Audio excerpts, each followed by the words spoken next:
Okay, love. Yeah. Thanks a lot for this. I know it's short notice. Okay. No stress.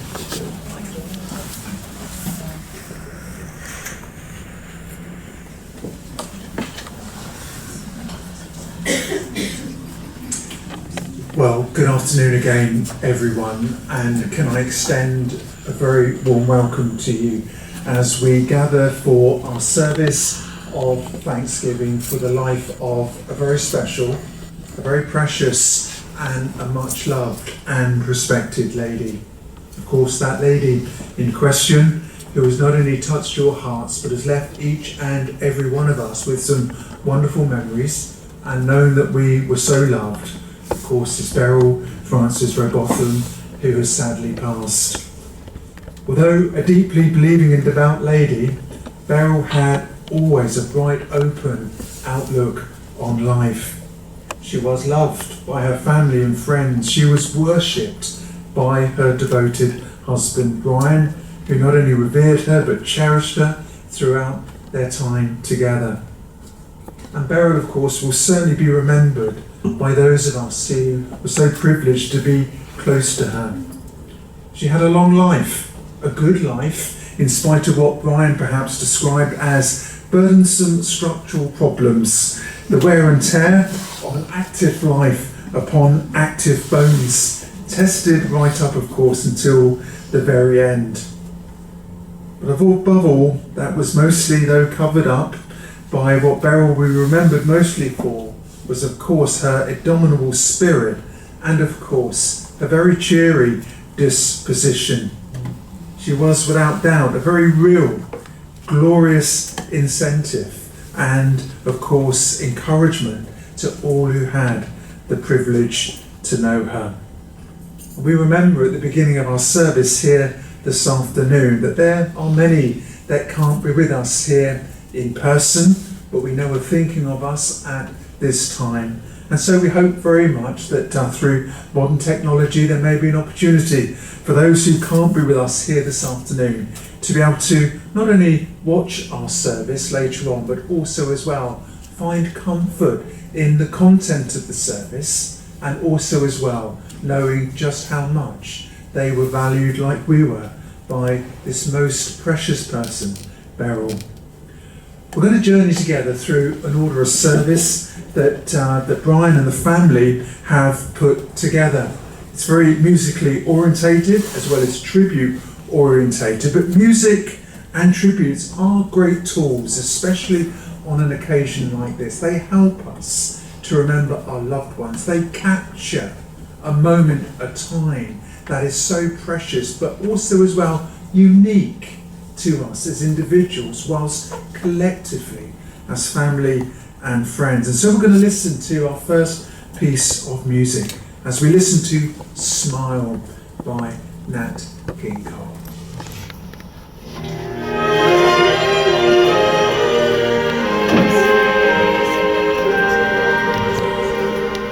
Smile, though your heart is aching.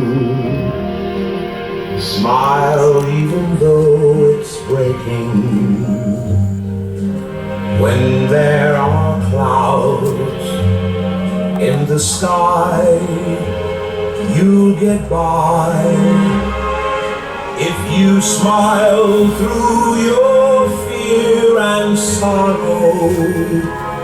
Smile and maybe tomorrow you'll see the sun come shining through for you. Light up your face with gladness, hide every trace of sadness. Although a tear may be ever so near, that's the time you must keep on trying. Smile, what's the use of crying? You'll find that life is still worthwhile if you just smile.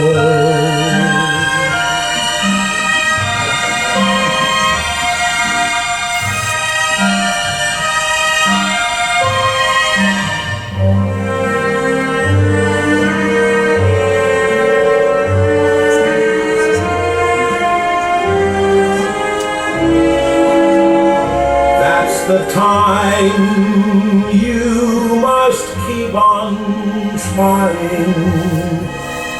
Smile, what's the use of crying? You'll find that life is still worthwhile if you just smile.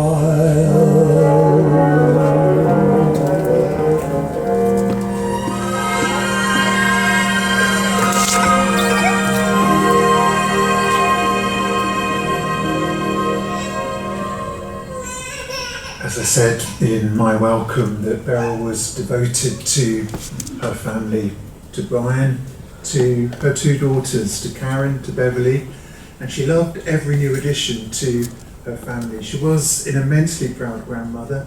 She was an immensely proud great-grandmother. And if you get my drift, she was a great-grandmother. And she also valued her friendships. There was a lovely saying that someone once said, that strangers are friends not yet made, and I think that's how Beryl lived her life. If she met you as a stranger, she only wanted to be your friend. And one of those dear friends, Caroline, has written a lovely poem called "A Very Special Friend," and Karen is going to come and read for us now. Thank you very much indeed.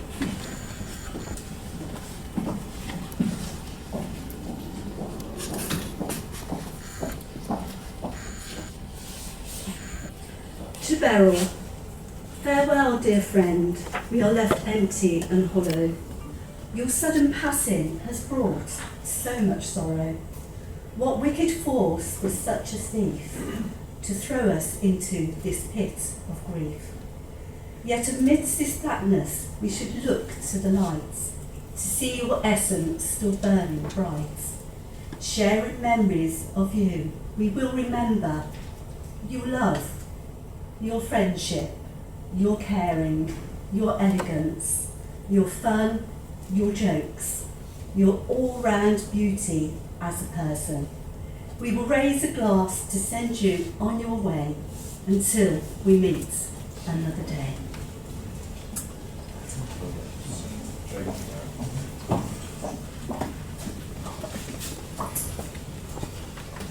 We follow that lovely reading, A Very Special Friend, by having our next piece of music. All the music in our service has been chosen specifically because it has meant so much to both perhaps Beryl and the family that they shared together over the years. So we have our next item of musical reflection. Where do you go, my lovely?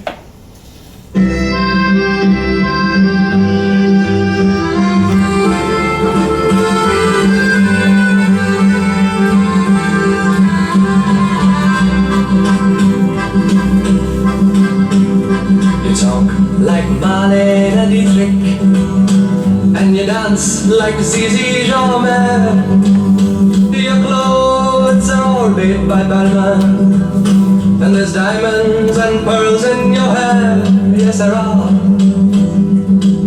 You live in a fancy apartment off the boulevard Saint-Michel, where you keep your Rolling Stones records and a friend of Sacha Distel. Yes, you do.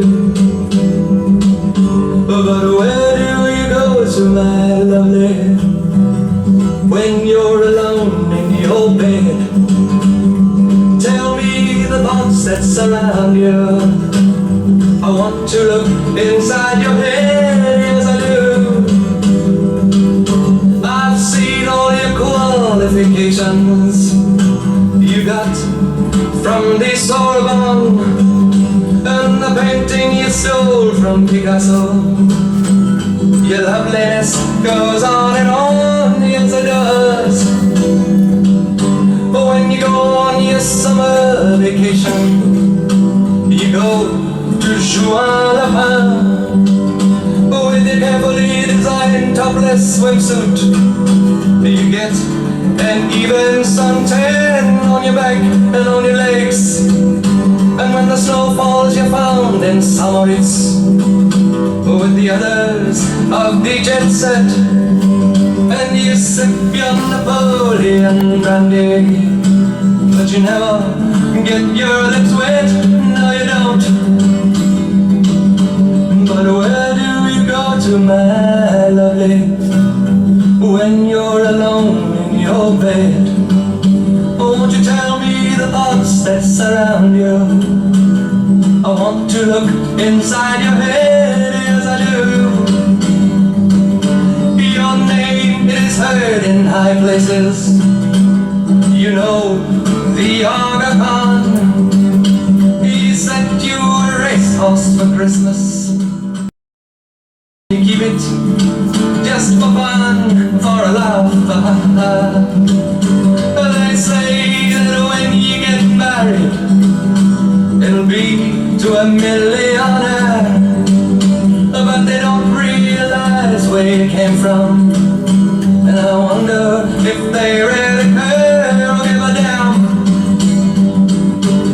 Where do you go to, my lovely, when you're alone in your bed? Tell me the thoughts that surround you. I want to look inside your head, yes I do. I remember the back streets of Naples, two children begging in rags, both touched with a burning ambition to shake off their lowly bone takes as they try.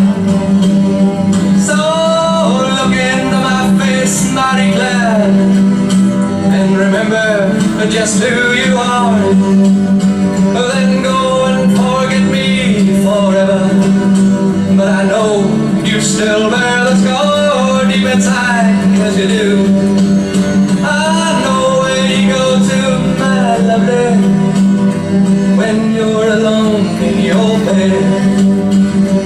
I know the thoughts that surround you, 'cause I can look inside your head.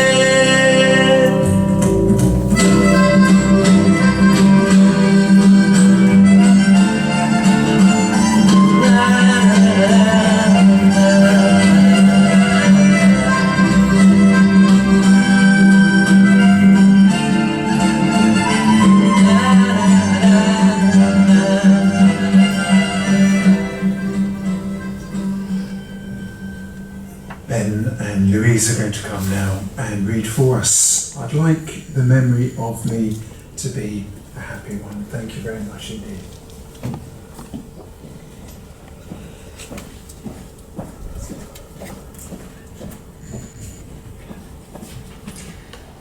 I'd like the memory of me to be a happy one. I'd like to leave an afterglow of smiles when life is done.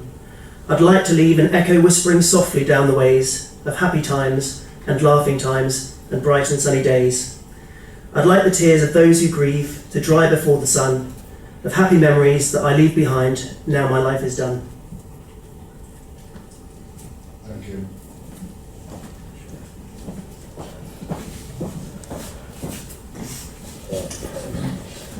Indeed, thank you very much indeed to Ben and Louise. We're going to have our next two items of music now as we continue to remember and to give thanks for Beryl's life.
So weary when troubles come and my heart burdened be.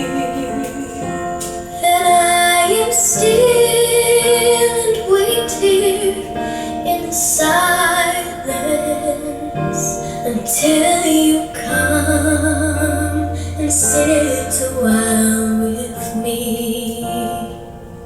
You raise me up so I can stand on mountains. You raise me up to walk on stormy seas.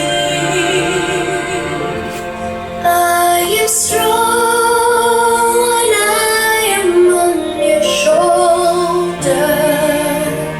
You raise me up to more than I can be.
Yesterday, all my troubles seem so far away. Now it looks as though they're here to stay. Oh, I believe in yesterday. Suddenly, I'm not half the man I used to be. There's a shadow hanging over me. Oh, yesterday came suddenly. Why she had to go, I don't know. She wouldn't say. I said something wrong. Now I long for yesterday. Yesterday, love was such an easy game to play. I need a place to hide away. Oh, I believe in yesterday. Why she had to go, I don't know. She wouldn't say. I said something wrong. Now I long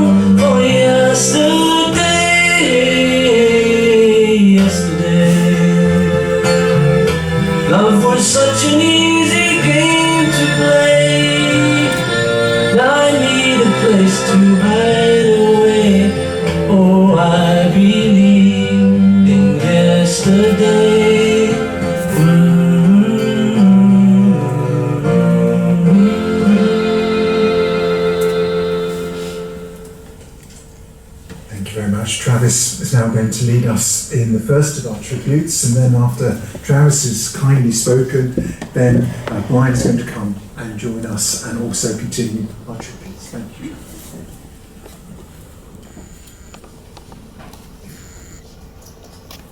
As a boy working with my dad, I had known Beryl that he had been with Beryl for a long time.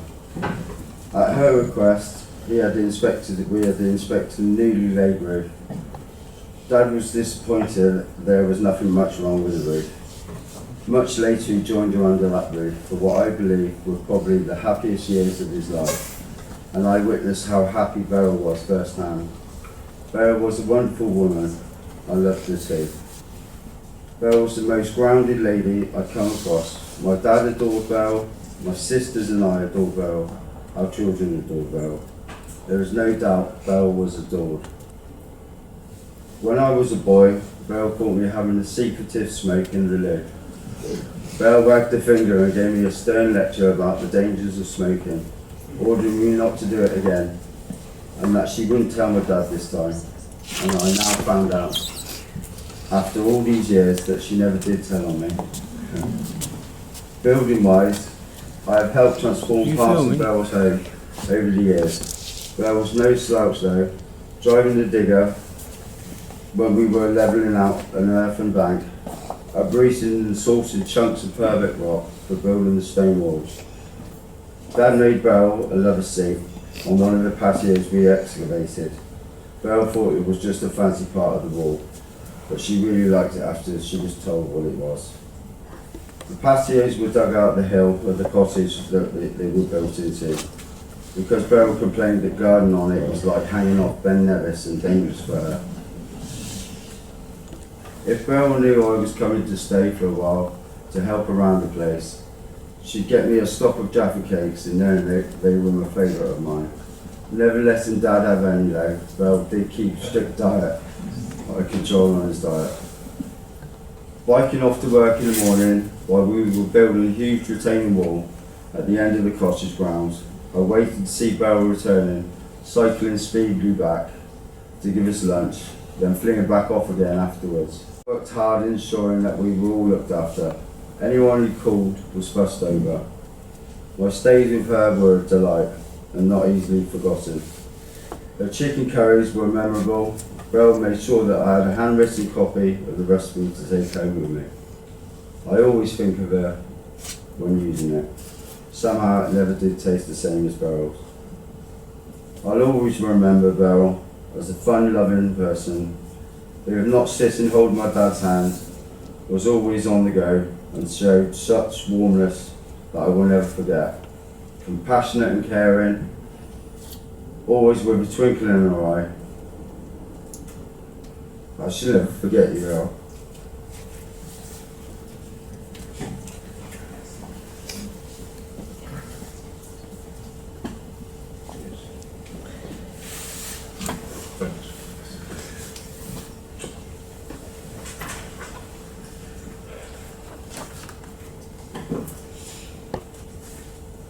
It is really comforting to see you all. Loved ones and dear friends, paying respect to Beryl.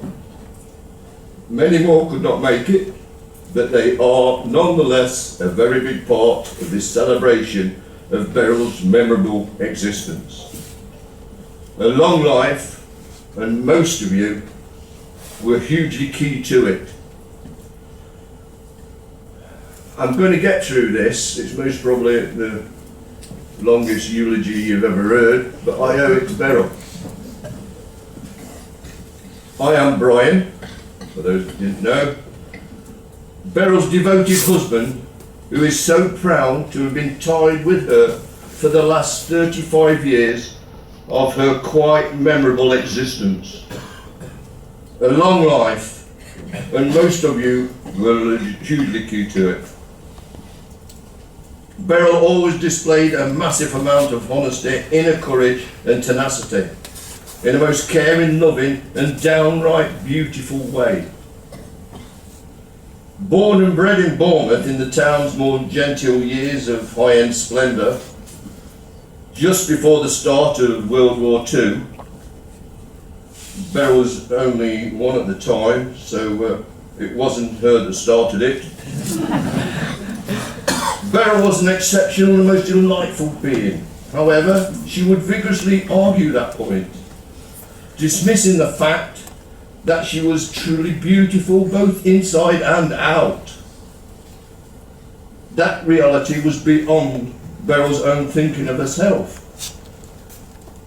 Although quite self-depreciating and not recognising her own worth very much, Beryl was in truth in every way a one-off class act. A proper lady, always recognising the good in others, even me. But alas, never in herself. Being close to Beryl, I have never found her to lower her high standards once, ever. Not one bit, no matter what. And I had to learn that quickly. As a young girl during the post-war years, Beryl cycled for miles around Bournemouth and its outlying districts, mostly on her own. Once, and she often recalled this to me, being accosted near the central train station by a large, uniformed American serviceman shouting at her brashly, teasing her about her radiant mane of auburn hair. She braked hard, shrieked and rapidly pedalled off back home, red blots streaming behind her. Very much an innocent soul, albeit one with an indomitable spirit. That particular recollection and the memory of her sister cutting her hair off stayed with her all her life. With a yearning to join the medical profession at a young age, Beryl embarked as a very keen new trainee nurse at Boscombe Hospital. She was not quite sure what it was that made her faint. Beryl flopped flat out at a patient's bedside. But it was either a newly found aversion to belly buttons or a dislike of flowing blood. Whatever it was, that brought an end to that dream. Beryl continued having to struggle with one thing. If at all possible, she avoided having anything to do with even her own belly button. In time, Beryl was prevailed upon to run the family-owned Manor House Hotel east of the town, but with being born into it, she was not overly keen on forever living with it. In the end, amongst other meaningful life experiences, Beryl worked as a secretary at a garage and car showrooms on Poole Hill, eventually landing up with a driving licence which until now has remained clean. Although I got a ticket through eagerly rushing her around on her many missions. Along the way, she obtained a more suitably established position with stockbrokers on Richmond Hill. That lasted a good few years, until the much respected Beryl was headhunted by a breakaway group who set up new offices around the corner for the rival Charles Stanley Group of companies, where she was held in the highest regard and happily remained with them there right up until her retirement. Beryl was very happy there. Cycling tenaciously to work and back, often 4 times a day. In all weathers, cursing the squirrels scampering around in central gardens as she desperately tried to avoid running them over. Squishing squirrels was not something Beryl would have liked to do. Having a long time involvement with the Hash House Harriers, a keen passion of hers for many years, helped somewhat with her overall fitness. Although, bless her, Beryl never did get the hang of reading a map or a compass. Sometimes mud splattered, herring off in completely the wrong direction, but always hilariously enjoying it all. The Samaritans benefited from our Beryl for a while. She was trained as a Samaritan's counsellor. A few things shook her, but she was a doughty soul. She even tried attending London School of Economics courses that was a bit deep. However, those kind of things did not meet with Beryl's burgeoning lifestyle. A more self-controlled, unhampered existence was more suited to a free as a bird tempo. In 1989, as an original private member of the old Queen's Park Club, Beryl was sashaying her way down the steps one night on her way home when she bumped into me, a new member and recent dance partner. I was just arriving and sweet talked her into going back into the club with me, as there might be a disco on later. Well, there would be, especially if we started one. Thereafter, from that wonderful day onwards, we were very rarely ever parted. Since our retirement, never for more than a few hours at a time, enveloped in each other in a singularly devoted way. Beryl delivered 35 years of pure joy. Perhaps our entanglement had to wait for later on in our long lives. A big what if, we often thought. However, an inseparable, exquisite union came about in a big way. It was love.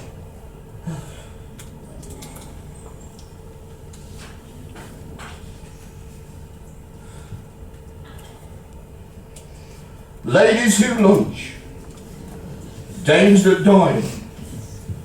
Beryl was there with bells, whistles and knobs on. Always immaculately turned out, even at her least guarded. Although just as radiant without a spot of makeup on. Beryl decided we should play bridge, even gathering together a specialised card table and all the accessories you could possibly think of. But it all ended up too intense for Beryl's unrestricted nature, so she gave that up.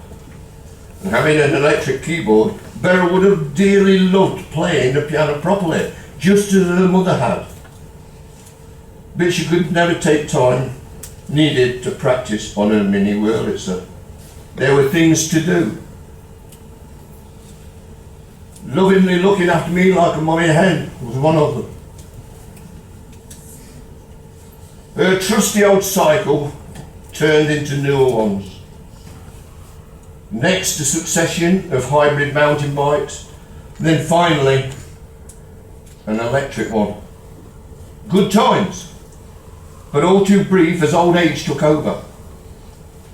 Nevertheless, whilst travelling through her 70s and 80s, Beryl always did say she only felt about 40-ish, maybe 50-ish at times, possibly feeling even more buoyant when she was mistaken for being Helen Mirren.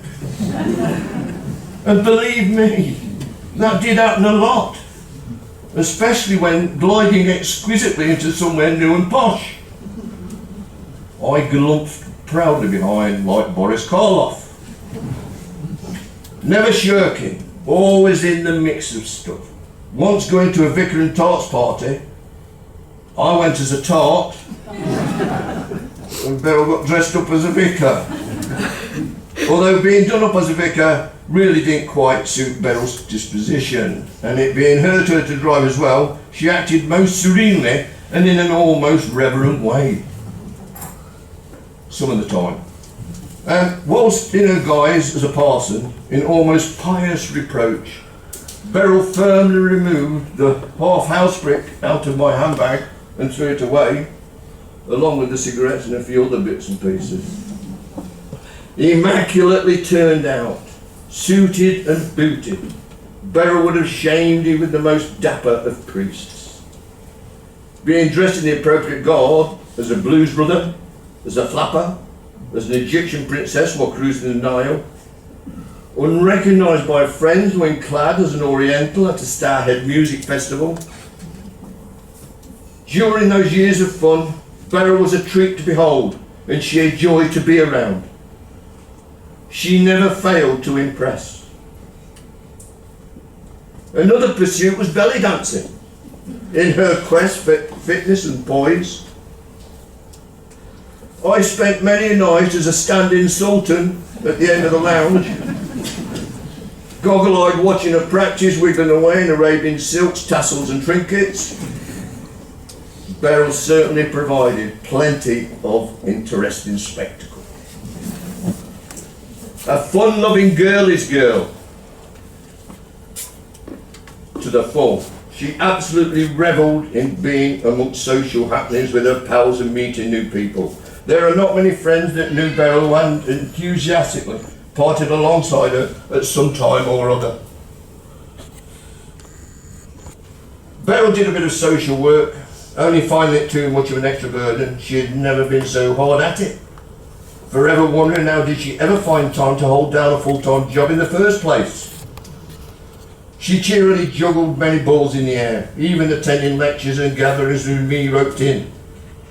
Not actually her kettle of fish though, mostly because I didn't like it. Beryl was always so caring and very aware of the other person's sensitiveness, mine especially. Allowing me the longest leash to ply my dreams. Beryl stuck by me like a magnificent limpet, showing immense resolve and total love. Beryl was fond of getting away to spend a few days somewhere, even if only nearby. We went down a boat in through the beautiful English countryside and enjoyed it. I delighted in it. But in all honesty, Beryl preferred the 5-star luxury relaxed golfing holiday or chilling out in a lavish spa somewhere. Probably because hotels do not have canal lock gates. The inspiring Beryl. Inspiring. That's no small accolade, that. As many here will readily testify, those who were indeed inspired by her mentioned it often. Her friends thought she was quite wonderful. Beryl thought herself to be quite unremarkable. She was wrong, quite wrong on all counts. Beryl never lived outside of Bournemouth. Her collective social roots were here. However, together we travelled wildly on various holidays and exploit to lands in far-flung places she would not normally have expected to go to. Always alone, roaming alone, helicopters, trains, planes, bicycles and boats, nearly always alone and revelling in our closeness. We usually only ever holidayed and travelled by ourselves, although Beryl, being a friendly soul, mixed freely with all and sundry as we journeyed around. With a desperately bad back, roving for thousands of miles around Spain's borders, staying in fairy tale castles, forts and other medieval places. Beryl has braved deserts, rode rivers and travailed heights. But she did not particularly like tropical forests. No jungle jangler, Beryl. Purely a 5-star kind of babe. Creepy crawlies like belly buttons were a no-go. Among many other adventures and escapades, despite pending disabilities that would have put most people down, Beryl soldiered on. Beryl has scuba dived in the Mediterranean and snorkeled amongst the strangest of fish. Valiantly freewheeled for 21 miles down the side of Mount Tidey on a mountain bike. She was quite terrified really, and I nearly pulled her out. But Beryl was, as always, tenacious and one of the few people to make it all the way down to the bottom in one piece. It was banned after that, by the way, as being far too dangerous for normal tourists. Fearlessly, Beryl parasailed in tandem with me high over the Atlantic when the tow rope from the speedboat got wrapped round the prop shaft, with the prospect of us plunging perilously onto treacherous rocks below. Beryl was hardly fazed, taking it all in her stride.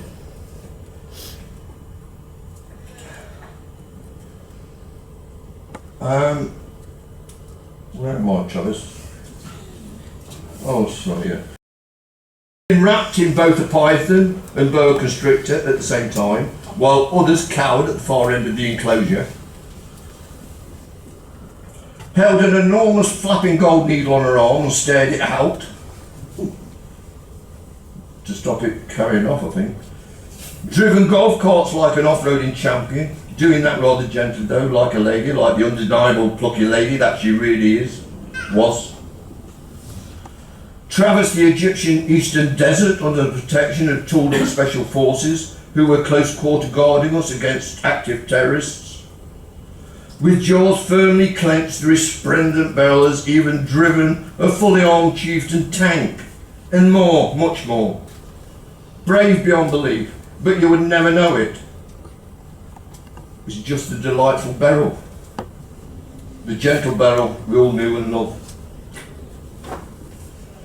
Displaying tremendous mettle and determination in ignoring her tiring body. Squash, tennis, golf late in her life, despite a semi-paralysed left arm. Lately, with additional injuries, a staunch gym bunny, which Beryl valued, and not easy for her, aqua exercising in what I called Esther Williams wannabe sessions, all while in her 80s. I could never usually resist telling her not to get too wet when seeing her off to aqua. For some reason or other, that always made Beryl laugh. I think in despair. As a Loughborough lad, I said bath. She said bath. I said path. She said path. She called me hon. I called her me duck. I can hear Beryl right now going, quack quack. As a pair we laughed, loved and lived our lives happily away, supremely content and at ease with each other. A beach hut we owned above the cloisters on Amchine was an amenity we enjoyed from time to time for over 30 odd years. Read the papers, books, cooking hot dog, chilling out, listening to the waves, playing beach games, inflating the kids' dinghies and beach balls, flying kites, paddling and swimming. Although Beryl refused to go skinny dipping as there were always far too many people about. On eviction from our lovely beach hut because of the eroding cliffs behind, we moved to another nearby hut, but that never did appeal to Beryl. We kept it for a year or two, but spending more time at home in our specially built treetop terrace overlooking the central gardens. So we stopped using beach huts. The one we used didn't feel like Beryl's anymore, and any chances of their skinny dipping was out of the window too. Our garden terrace chalet was large enough, and we could entertain there and did. So Beryl barbecued, lounged beneath the trees warmed by a log here, and watched Wimbledon outside beneath the sun. She helped build it, did my Beryl, during every phase. A little like Penelope Keith in the TV show The Good Life. With all my heart, I loved my spirited wife. Whatever Beryl did, wherever Beryl went, she was loved and admired by a huge variety of people. Long after being forced to bring a halt to her beloved golf, tennis and other strenuous pursuits, teammates of Hall always rallied round her for years and maintained that exceptional contact and bond that only people like Beryl can quite justifiably command. The cruel wounds Beryl has suffered and ravages of old age she has endured could not daunt her cheery enthusiasm for life. A full life, literally living up to the very brim, gratefully right up until the very end, always riding out her hurt, battling on courageously. Beryl was a bright light that lit up any room that she had happened to be in. You could not tell her that though, because she also had a Teflon-like, asbestos, super modest sort of inbuilt blocker to fend off praise. A deceptively strong and utterly courageous, kind and gentle woman was Beryl, never giving in. She was stolen away. Over time, Beryl gathered a marvellous bunch of friends around her. Many of you are here now. She cherished each and every one of you. her wonderful daughters, Karen and Beverly, and devoted grandchildren, Ben and Louise, have lost something very special and totally unique. My daughters, Karen and Nicholas, son Travis, granddaughter Sean, my steadfast saviour.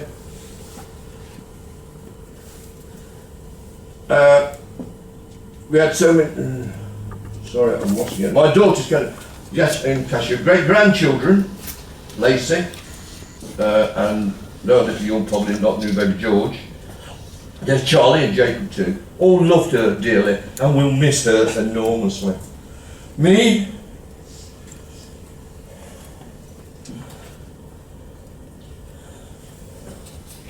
Beryl was my best friend, my partner in life.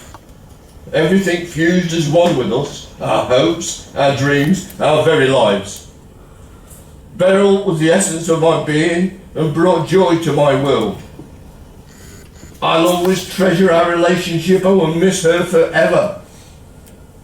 We had so many happy years as closely devoted partners, and I shall be eternally grateful for every precious moment we shared.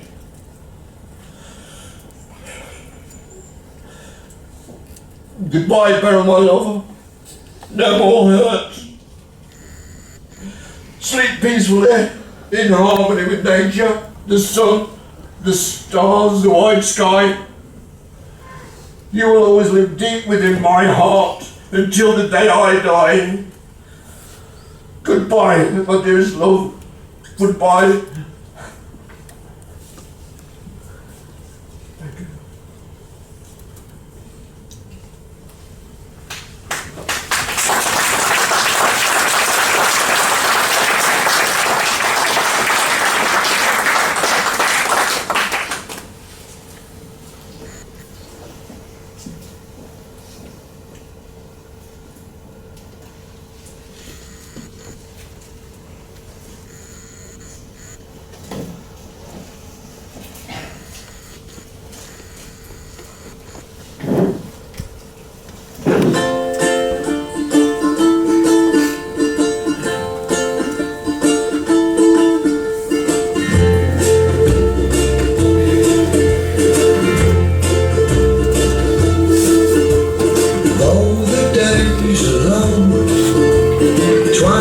Sings a song of the happiness that used to be.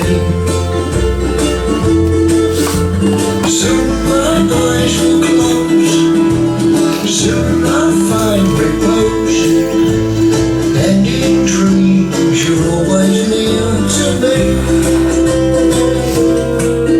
I'll see you in my dreams,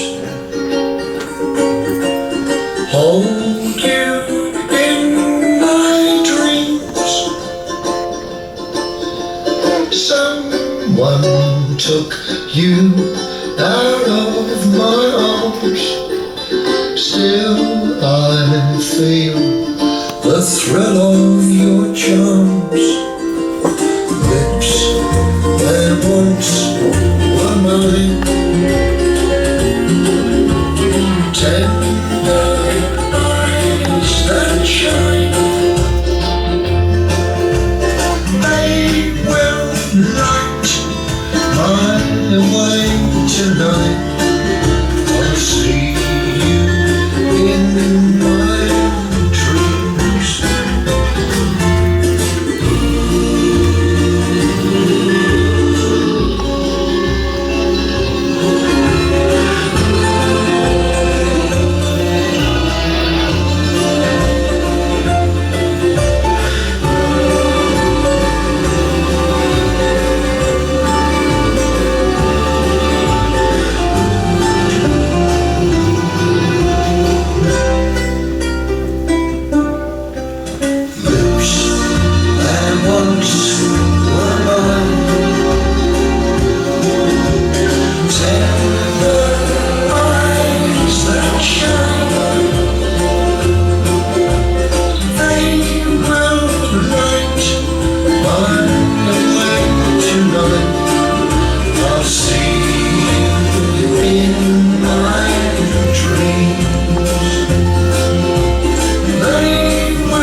service is rightly a service of thanksgiving. Whilst all of us have journeyed to this place here this afternoon with broken hearts at Beryl's passing, our hearts also are full of thankfulness and full of gratitude towards this much loved and precious lady. And for our next part of the service, I've titled it Thank You for Beryl's Life. And I hope very much that the words that I'm about to read on all of our behalves will capture something of our love and our gratitude and of our thankfulness that we will always have towards Beryl. So with that in mind, and if you would feel comfortable, would you be so kind, as a sign of our unity, would you stand with me as I read the following words?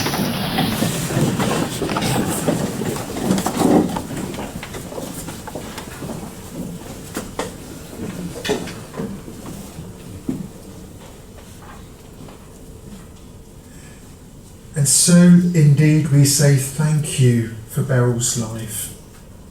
We thank her for all the love that she gave and the love that she received from us while she was with us here on earth. Beryl, we want to say thank you for sharing your life with us, and thank you for the wonderful memories and the stories that we have by which we will remember you by for many years to come. Beryl, we remember once more all the people that you both knew and loved throughout your life. We thank you for your influence, not just upon our lives, but your love and sunshine. We now let you go, and into the dance of the stars of the planets, and into the wind's breath, we let you go. We will forever miss you, but we will always love you, and we would want you to be at peace. Go safely, go quietly, and with our love, go gently on. Please be seated.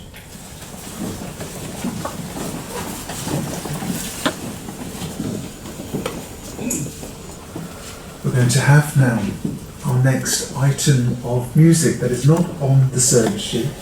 Lacey is going to come for us and now sing for us, Make You Feel My Love. Thank you.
No, there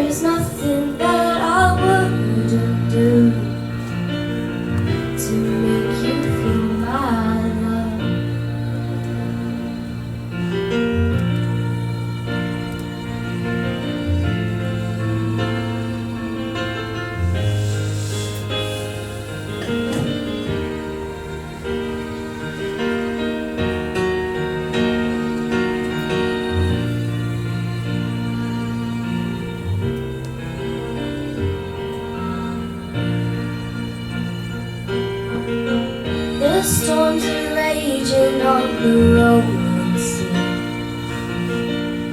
and on the highway overhead. The winds are changing, all blowing wild and free. You ain't seen nothing like we had. I can make you happy, make your dreams come true. There's nothing that I wouldn't do. Go to the ends of the earth for you, to make you feel my love, to make you feel my love.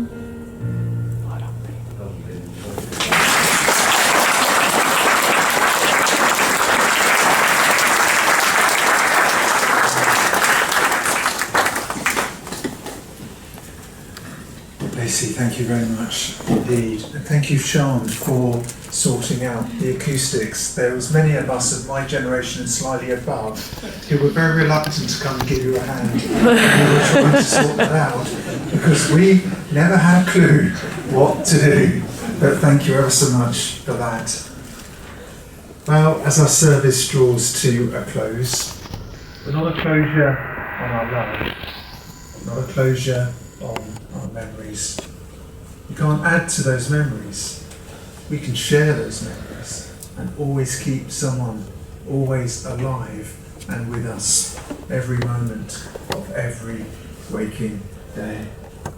Beryl was deeply loved. She was extraordinary, but considered herself unextraordinary.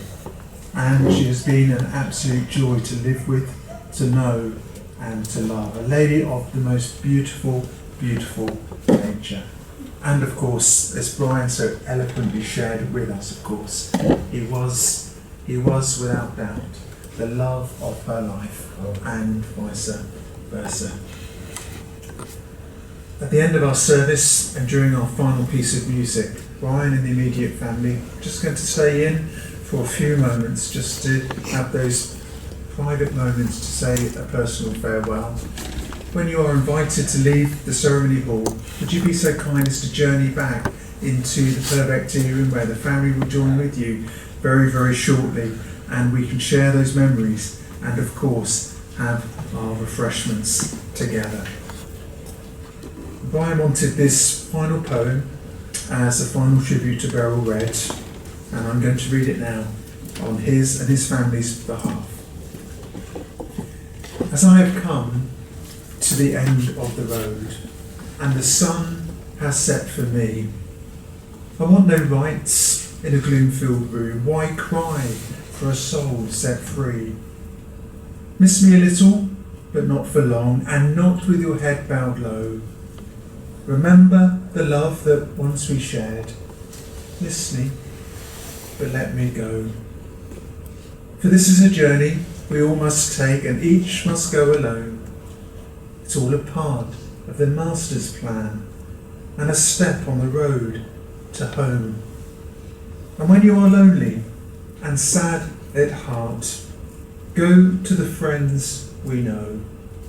Laugh at all the things we used to do, but miss me and let me go.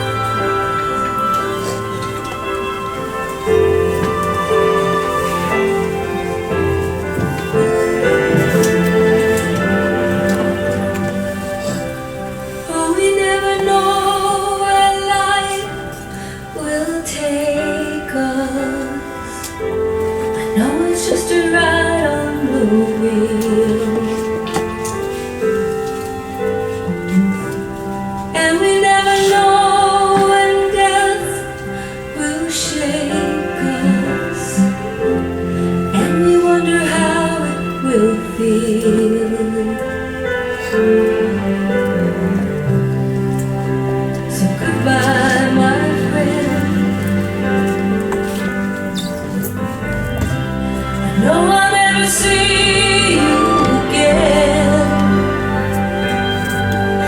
the time together through all the years will take away these tears. It's okay now. Goodbye, my friend.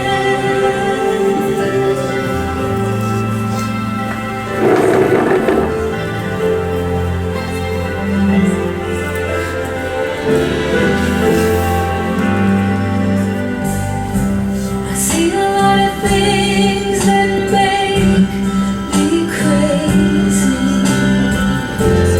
and I guess I held up to you. You could have run away and left, well maybe, but it wasn't time, we both knew.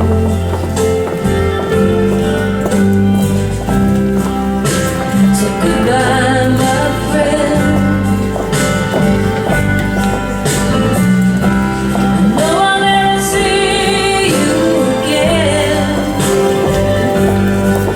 but the love you gave me through all the years will take away these tears.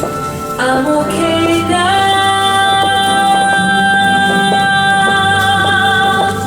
Goodbye, my friend. Life's so fragile and love's so new. We can't hold on, but we try.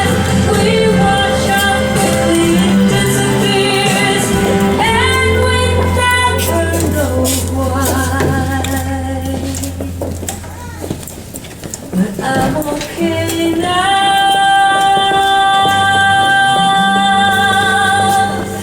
Goodbye, my friend.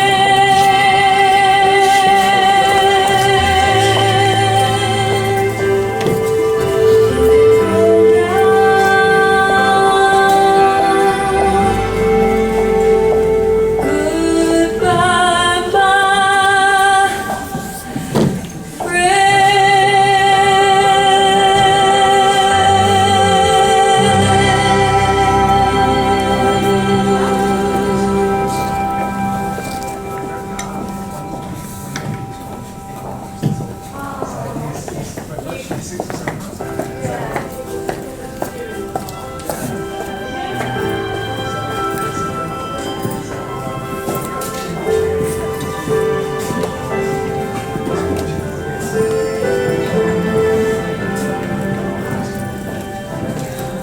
We never know where life will take us.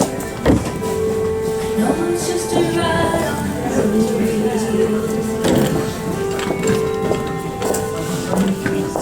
and we never know when death will shake.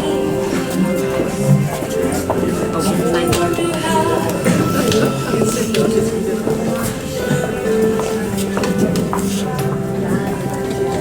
goodbye, my friend. No, I'll never see you again, but the time together through all the years will take away these tears. It's okay now.